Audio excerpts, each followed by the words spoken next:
Au quatrième étage, Monsieur Richard monte le son. Au troisième, Isabelle dort, la fenêtre ouverte. J'habite au 9e étage. Au rez-de-chaussée, vit un ogre. Personne ne l'a jamais vu. Juste son ombre derrière le rideau.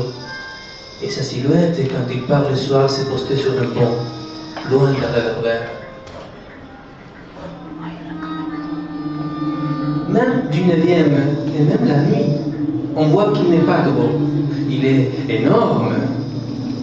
Ses bras reposent à l'horizontale sur son ventre, comme un dirigeable. Il reste des heures dans le noir et le froid. Il regarde les fenêtres s'éteindre.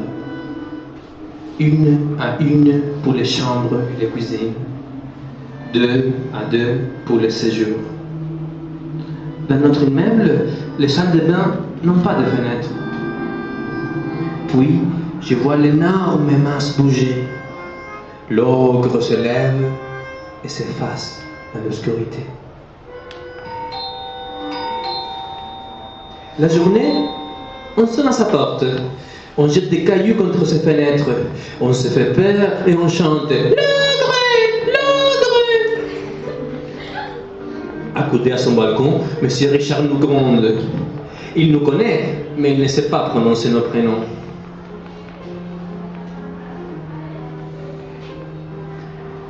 Les mains pleines de courses, Madame Benjour nous crie en arabe « Laissez-les tranquilles !» Sa bouche aux dents dorées veut garder son sérieux, mais ses yeux rient avec nous. Aujourd'hui, le jeu consiste à plaquer nos visages contre les vitres de l'ogre. J'ai tenu 12 secondes avant d'hurler. « Hé, derrière les rideaux, sur le canapé, quelque chose a bougé !» Des ciseaux. Au supermarché, personne n'a jamais vu l'ogre. Tous les matins après-midi, on lui livre de la nourriture. Au bar tabac, M. Fukin a vu l'ogre. Mais c'était la nuit, et de loin. Ça ne compte pas. Quand on les questionne, M. Richard nous dit d'arrêter avec nos bêtises. Un gros. Nous, on sait que ce n'est pas un gros. C'est un ogre. Un gros, c'est minou. Il ne pleure plus, nous, quand on l'appelle les gros. Il court avec nous en transpirant. Il arrive le dernier, mais il arrive toujours. L'ogre ne court pas. Il marche lentement.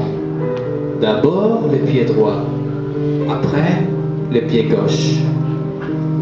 Il s'arrête souvent, et si, dans la nuit, je ne vois pas ses yeux, je sais qu'il tourne la tête, à droite, puis à gauche, comme s'il cherchait quelque chose.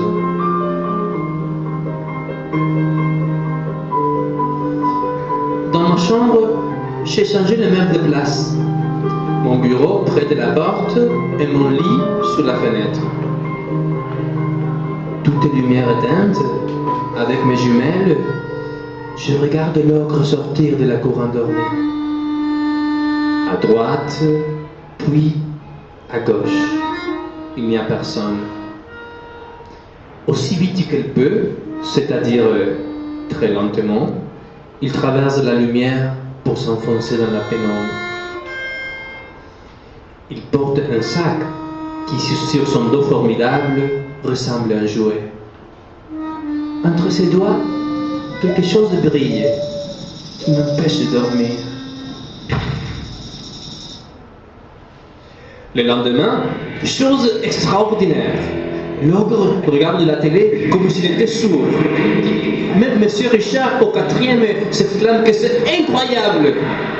Dans l'escalier, chacun ouvre sa porte et tente de se faire entendre. La télé de l'ogre hurle encore plus fort. Finalement, tous frappent à sa porte. La télé s'arrête et le père Ouromé croit entendre un murmure. Du palier du premier étage où nous nous sommes réfugiés, nous crions que c'est un piège. Quand la télé repart de plus belle dans un bruit de crissement de pneus, à nouveau le silence, suivi d'un coup de tonnerre, et puis après, le silence encore. Enfin, le concierge arrive avec la clé et il entre sans prudence dans la maison de Ogre, suivi de tous les hommes rassemblés. L'événement a réuni les habitants de l'immeuble qui prennent l'apéritif autour des bancs.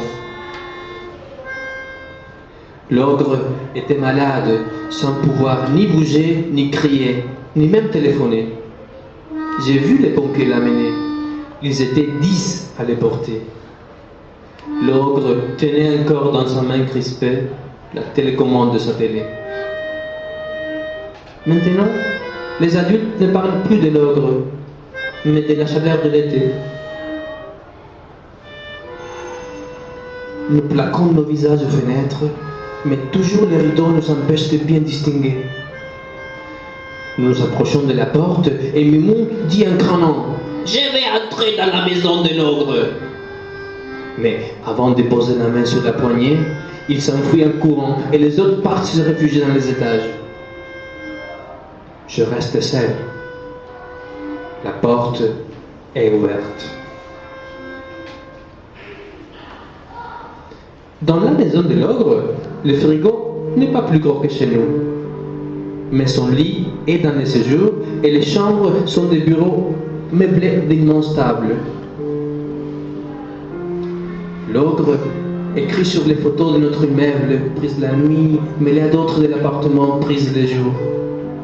Il y a des photos étranges où l'on ne reconnaît rien, des dessins qu'il découpe. « Regarde !» me dit Hassan que je n'ai pas entendu entrer. « C'est une photo de toi derrière les rideaux, les nez collés à la fenêtre. »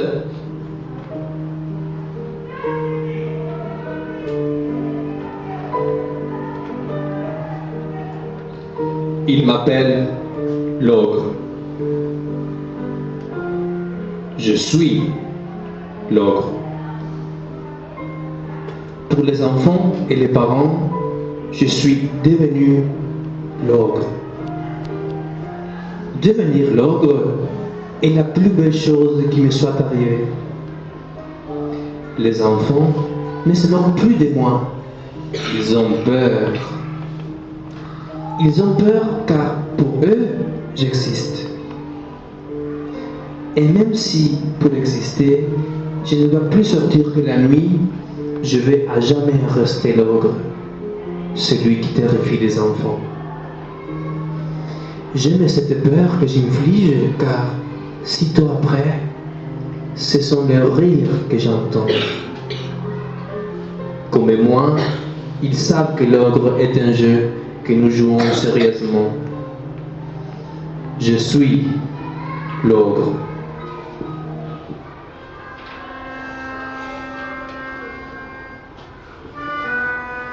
L'ogre est mort. Et nous avons tous appris qu'il était un artiste. Des journalistes sont venus filmer notre immeuble qui est, paraît-il, connu dans le monde entier. Ils nous ont montré ces dernières œuvres. Et c'était des photos de la cité, mais encore floues, qui jouaient. Il aurait aussi fait des films, des textes, qu'il signait l'ogre. À l'école, on nous a demandé de parler de lui. J'ai dit que je ne savais rien en serrant contre moi les cahiers volés. Sans l'ogre, nous ne sommes plus des enfants.